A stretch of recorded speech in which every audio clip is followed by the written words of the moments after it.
Thank you, Matt. Good morning, everyone. Great to see you. Isn't it brilliant to celebrate with family this morning? We are a big family here if you're visiting this morning. We love to take these moments just to celebrate. So it's wonderful to do that. I want to ask you a question this morning as I kick off what I want to say. I want to ask you, if you think about the world around you this morning, you think about the stuff you've done in the last week, the people you've seen, the situations, the people, the places that you've seen. What is there in that you know needs something to change? What is there in those situations, those people, those places where you know that there's something that needs to see the touch of God? I wonder if there's stuff that you've seen this week that somewhere in your heart you felt that little ache of just this isn't the way it's meant to be. I wonder if anybody else has seen things this week. People who are poorly, injustice going on, and you know that's not what God's heart would be. People who need a job, they need a financial miracle, they need something to change. Has anybody else seen anything like that this week? So I've been pondering this week about how we bring change to the earth. Who gets Matt's text in the week? Me. Yeah, me. Matt gets his own text. Texting yourself, not a good sign. So Matt sent the text, that great old saying, I've never known who it was by before, but now I know it is Teresa of Avila, yeah? Who read it that once saying, Christ has no body now on earth but ours. No hands on earth now but ours. No feet on earth but ours. I love this bit. Yours are the eyes through which the compassion of Christ must look out onto the world. It's interesting, and wasn't it amazing last week as well to see the baptismal candidates sharing the difference that God has made in their lives? That was so powerful, the passion that those guys shared, talking about how God has changed their lives. And we want to see more change in the world, don't we? And it's interesting because Steve Jobs said this. He said, people with passion can change the world for the better. And I like to think that we have a passion in this room that will do even more than Apple, even more than Macs, even more than iPads or iPhones. I think that we can change the world in a more powerful way. And it got me to thinking about passion and what that is. Passion, you know, that intense enthusiasm that we have for something or someone. Great to have a wedding on a day I'm talking about passion. Different sort of passion. But we're all for the other sort, yeah? So when you have a passion for someone or something, it means you invest time and energy in it, doesn't it? It dominates your thoughts, the motivations. It's all about why we do what we do. It changes the way that we are. And it's interesting that both ancient philosophy and modern psychology agrees that passion is important if you want to reach your true potential. Because passion is what encourages you to push the limits in what you do, whether it's the love that you have for someone, whether it's a challenge that you've got to work out how to get past, whatever that is, passion has an important role to play in it. So how does that affect us in our faith? And I want to talk to you today about the passionate life, about how we live as passionate people. How do we live as the sort of people who can bring that change to the world? Because we are the way that God acts on the world now. How do we live the kind of life that will fulfill the potential of what God longs to do in this world, in your place, in your home, in your business, in your workplace, in your school, in your college, your town?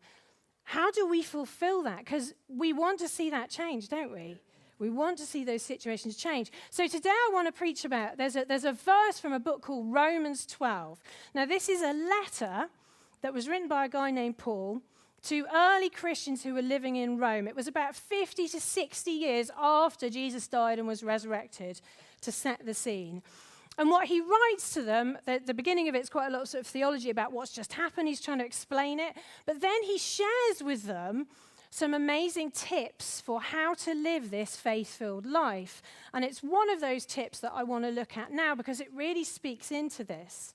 And it's verse 11. If you've got your Bible, you want to look it up, you can look it up. It's also on the screen. This is the NIV version. And it says this. It says, never be lacking in zeal, but keep your spiritual fervor, serving the Lord. Now, I think this is one of Paul's most significant and useful bits of advice, but if you're honest, you might well be reading that and thinking, what on earth does that mean? Because there's words in there that I don't know about you, but I haven't used in my everyday speech in the last week. Zeal. I might suggest that my children tidy their rooms with more zeal this week. Fervor also. So what's interesting, we've got to remember that this letter was written in a different language to ours. It was written in Greek, which is an amazing poetic language with lots of extra flavor in all the words that are used, and it's translated into English. This is the NIV, the New International Version. It's a translation of the original Greek letter. So to really understand what Paul's saying, what we need to do is look at the original language he was using and explore that a little bit. So that's what I want to do. And what this verse basically does is compares two key words, one that we're called to do and one that we're called not to do.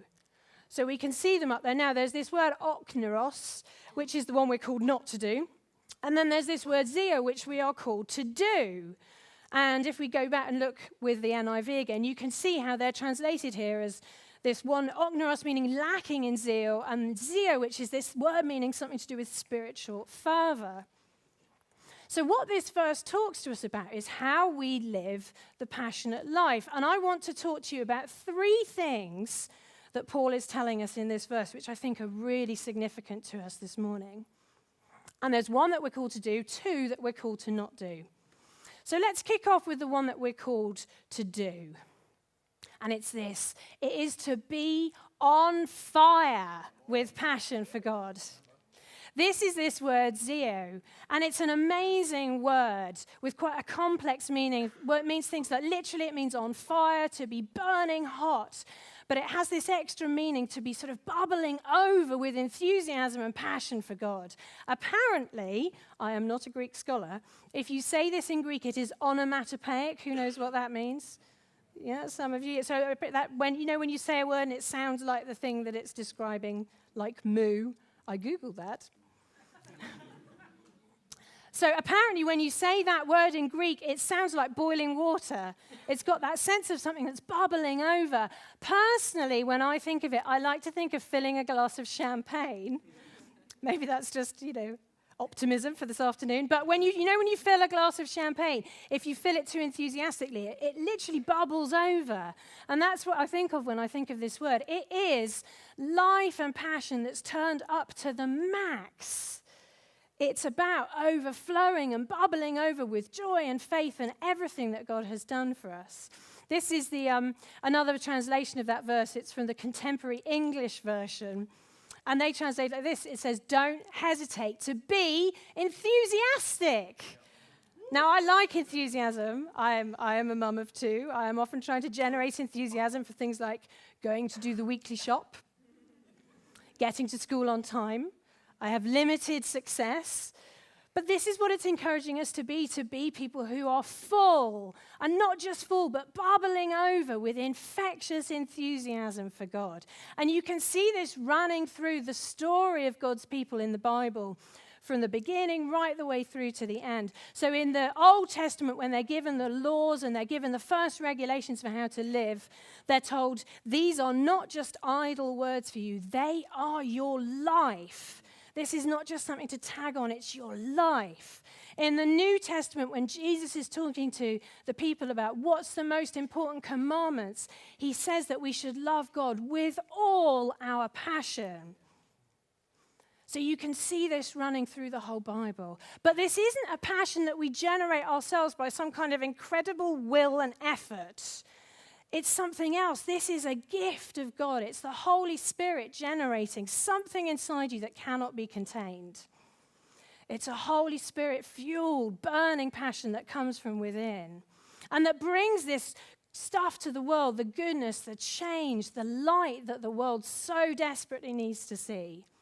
So the Psalms, I think, are an amazing example of this kind of passion just bubbling over. The Psalms is a collection of poems and songs written to God. And basically every one is about this stuff. It's about emotion just bubbling over.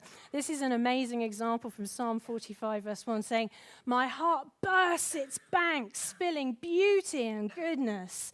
I pour it out in a poem to the king, shaping that river into words. That word there, burst, again means overflowing. It's like something that we can't contain because we're so excited about God, about what he's done for us, about the different perspective he gives us on life. Overflowing passion. This is my favorite psalm, Psalm 63. If you've got time, do go and read it later because it's just so beautiful. But it says this, earnestly I seek you. I thirst for you. My whole being longs for you. Because your love is better than life. My lips will glorify you. I will praise you as long as I live, and in your name I will lift up my hands.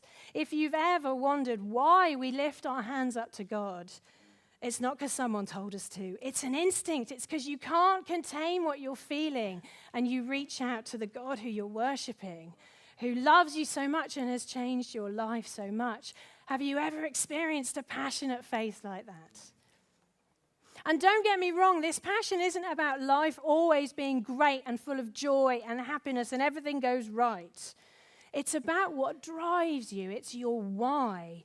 It's at the root of it all when everything else is going rubbish. What is it that gets you out of bed in the morning? What is it that drives the reason you do what you do? What is it that influences and creates the person that you are, that fuels your determination to keep on going? So it isn't about denying difficult feelings. In fact, it's about the exact opposite. It's about feeling lots, but underneath knowing that there is this passion, this thing that drives, that keeps you going and will always, always be there. The Bible says that God, it can be the anchor to your soul, no matter what life is throwing at you. That's what this is about. And it changes who we are. It changes what we do. I love this. This is from St. Patrick, saying, I would wake up before daylight to pray in the snow, in icy coldness, because as I now see, the Spirit was burning in me at that time. This passion changes the way we live, and it surprises us. Who would ever thought that we might be getting up early just to pray? And you could look in on that and misunderstand it, couldn't you? You know, if you come down here 8:30 of a Sunday morning, you'll find a bunch of us setting stuff up. You could think, blimey, that Matt's a bit of a slave driver, getting people in that early. But that's not what brings people here. It's passion that brings people here. It's excitement for what God's going to do in this space. It's a desire to set up God's house really well, to welcome people into God's family. It's excitement that gets us here every Sunday morning. Otherwise, I think we'd probably be a bit late. It's like St. Patrick, you know, who would have thought we'd get up early to pray in the cold, in the difficult times? But we do it because something has been lit within us that burns so strong. So we're called to be on fire, to be all out for God in what we do. So let's think now about the second thing. This is one of the things we're called not to do, and it's one of the meanings of that word, okneros. Now, this is quite a complicated word, and its specific meaning is influenced by the context of the sentence it's in. So there's two meanings of it I'm going to talk about, and this is the first one, and it is don't hold back. You'll see if you look in the NLT translation of this that it actually says don't be lazy, but work hard. Now, it can mean lazy in some contexts, but it's a wider sense of the many reasons that we do hold back. Some of us, it is perhaps a push to drive yourself a bit harder. Don't be lazy. Come on, get on with it. But I think there's a wider context to what this means than that particular translation talks about. And it is about calling us again to push the limits, to push harder, to see what could God do if we push this just a bit further, if we let our passion out, if we let it flow really well. You know, there's this amazing book at the end of the New Testament called Revelation. It's a prophetic book full of mystery and interesting devices and things. But at the very beginning of that book, there's a bunch of letters that Jesus writes to the churches of the future. And they're written to sort of specific churches, but they have a meaning for all of us as churches of the future.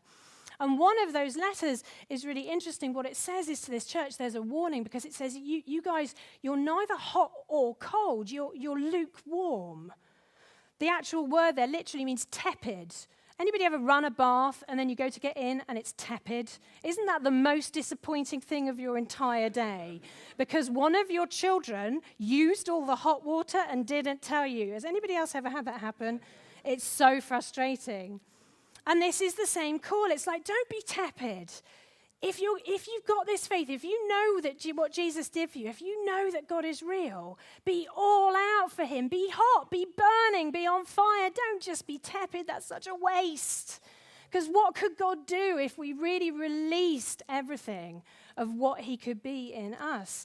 That's what this is about. Don't hold back. And sometimes maybe we hold back because we're lazy, but I think if we're honest, most of us, the reason we hold back is a bit of an emotional one. We hold back very often because we're being careful, we're being cautious, we're hedging our bets. We like to stay in control. Nothing too crazy, we're British here. Because heaven forbid that we might cry or laugh or whoop or jump around or put our hands in the air. Right? Let's keep our hands firmly in our pockets just in case any excitement overtakes us. That's holding back, though, isn't it? And I'm not saying that God needs to change your personality. We all respond to God in a way that fits with the people that he created us. But we do need to release something of what God is doing in us if we want to see it released in the wider world. Later in that same chapter, Romans 12, Paul talks about how we love, and he says this, he says, love from the center of who you are. There's nothing safe about that. There's nothing there about preserving things, stay in control, keep yourself safe. No, this is all out. Love from the center of who you are. Give it out. Release everything that God is doing. Passionate life is never about playing it safe. It's about giving out everything that you've got because of the excitement of knowing what God has done for you and what he longs to do for other people.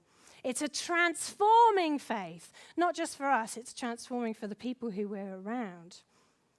So number 3, the second thing that we're called not to do is another meaning of this word okneros, and it's this. Don't lose your energy. Now, what does this mean? So we all know in life, don't we, that it's very easy to be enthusiastic for things when you start. Marriage, for example.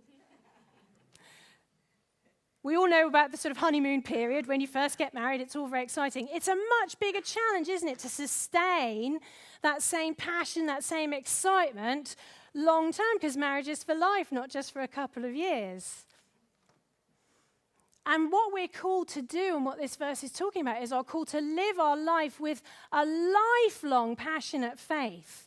Not to come out of the starting blocks at the beginning really good, but then lose our energy, lose our excitement as we get further down the line. When I was at school, one of the things that we had to do as part of our athletics was we all had to do the 100 meters. It was compulsory, and there was a big chart on the wall. I understand it's still there in my old school, and they would chart like the fastest times. I believe that one of the girls who was in my year still holds the record for the fastest 100 meters. She put this on Facebook the other day. I feel she may feel it's one of her major life achievements. Her name is Sarah. She had much longer legs than me. I, however, was never really built for speed. I know this will surprise many of you. I used to try really hard at the 100 meters. I used to put a lot of effort into it. But it just never really worked for me. No matter how hard I tried, everyone just seemed to overtake me. And it was like I was just walking.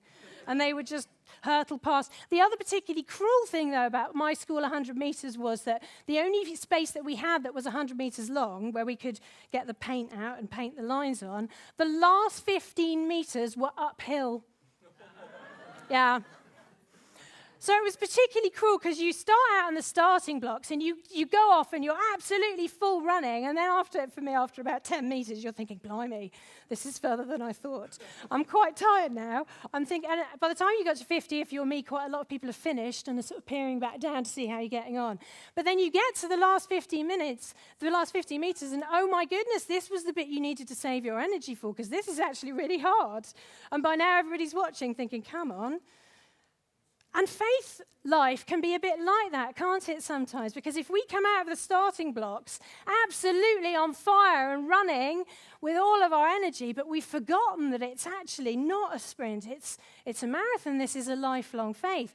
Whether it's your faith, whether it's your ministry, the stuff that God is calling you to, the things that you're passionate about. I don't know about you, but I'm not called to do this just for a couple of years. I'm called to do it for the rest of my life. So what we're called to do is to be on fire, never to hold back, but also to think about how do you sustain that over your whole life. You know, Paul, in some of his other letters, he often used the analogy of a race. I wonder if he was a bit of a runner. He was probably faster than I was. When he was talking about the faith-filled life, he said this in a book called 1 Corinthians. He says, "Do you not know that in a race all the runners run, but only one gets the prize?" Reminds me of the time that my daughter, who's not here, so I can safely talk about her, no one tell her, ran sports day, and when I went to see her at the end, she had a sticker on. It's very exciting to get a sticker. So I, full of excitement, said, "That's amazing, you got a sticker, what did you win?" And she just looked at me, she said, "It was for trying hard."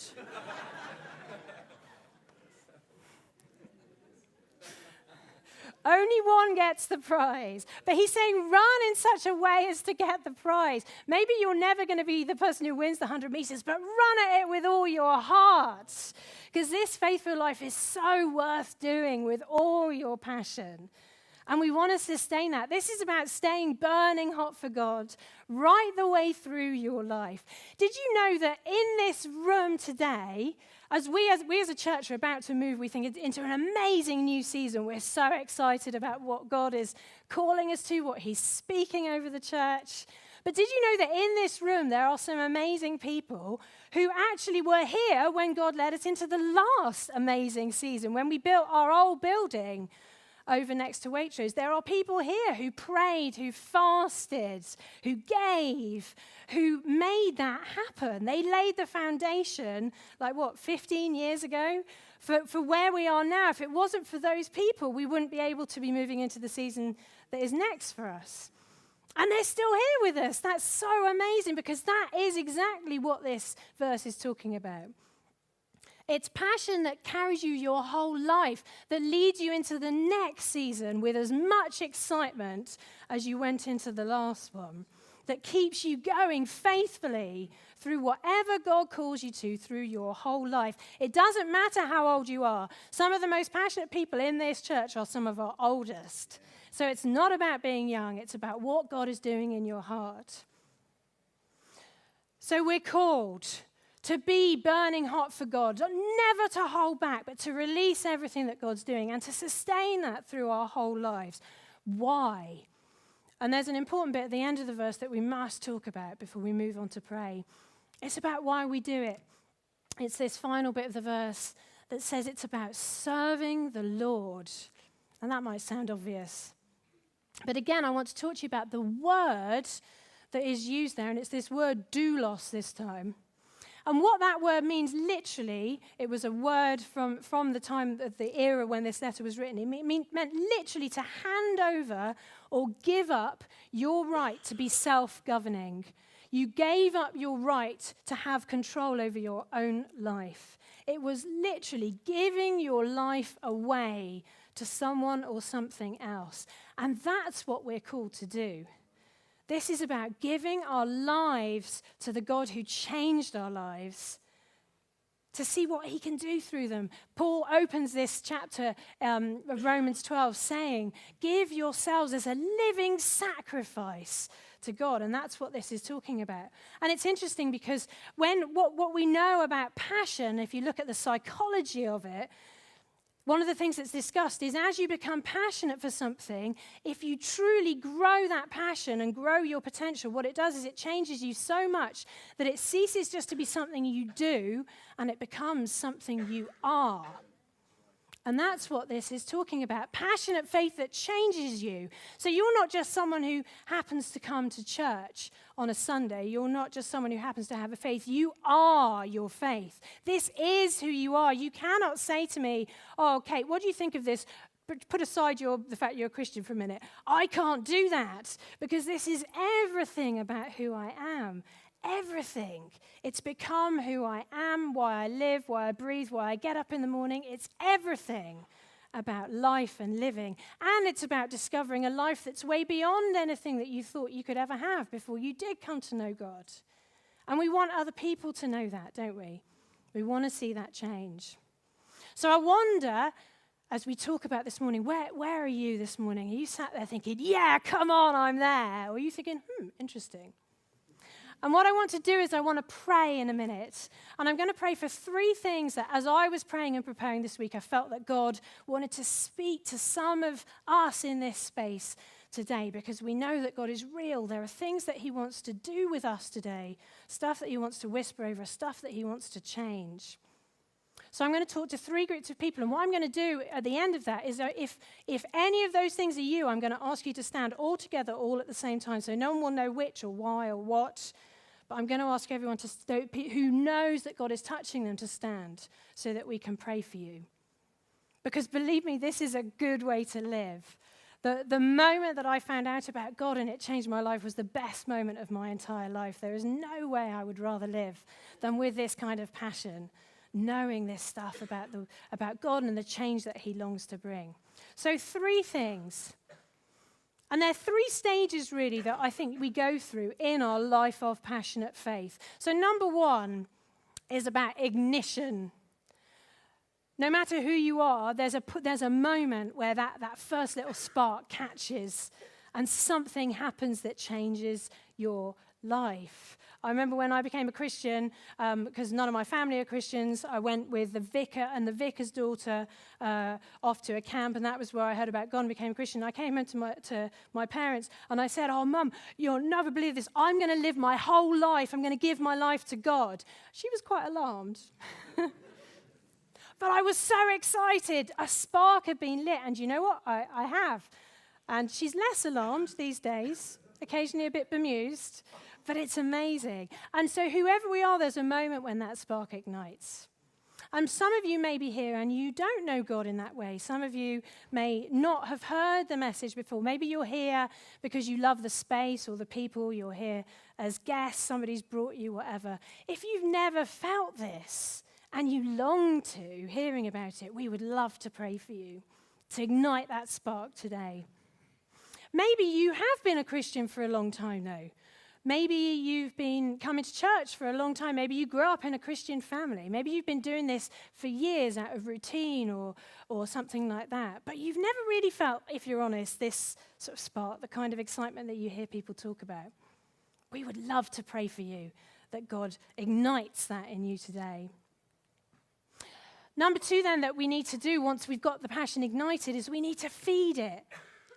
We need to fan it into flame. Literally, this is another verse of Paul's, another thing that he writes. He encourages us to fan into flame the gift of God that's in us. So maybe you're here and actually you do feel really passionate and you're really excited about this stuff, but you want to have that faith that lasts a lifetime, that passion that lasts a lifetime. When I was in my late teens, early 20s, that was actually my biggest fear. I used to think, what if when I get to 40, that terrifying mythical age that I never thought I'd get to, and I may be past now, what if I don't still believe this? What if I've lost it? What if this isn't still how I live my life? And I used to pray like, God, please sustain this for me. And I am past that point, and I am still doing it. And I am more passionate, if anything, today than I was then. So if that's you, we would love to pray for you. If you know that you're passionate, excited now, but you want to feed that passion and make sure that it's something that lasts and see what God could do. Maybe you know that you've been holding back a bit, and you want to see what God could do if you could really release that. This morning, we'd love to pray for you. And the 3rd thing then is that we have to fuel our passion. And the Message translation of that verse, Romans 12:11, is quite stark. It just says, don't burn out. Keep it fueled, keep it aflame. Because if you do use up all your energy too quick, you can find it's dwindled, and there's still stuff that God was calling you to do. There's still stuff he was calling you to be passionate about. In another one of those letters, the prophetic letters at the end of the New Testament, Jesus writes to some people and says, you have lost your first love.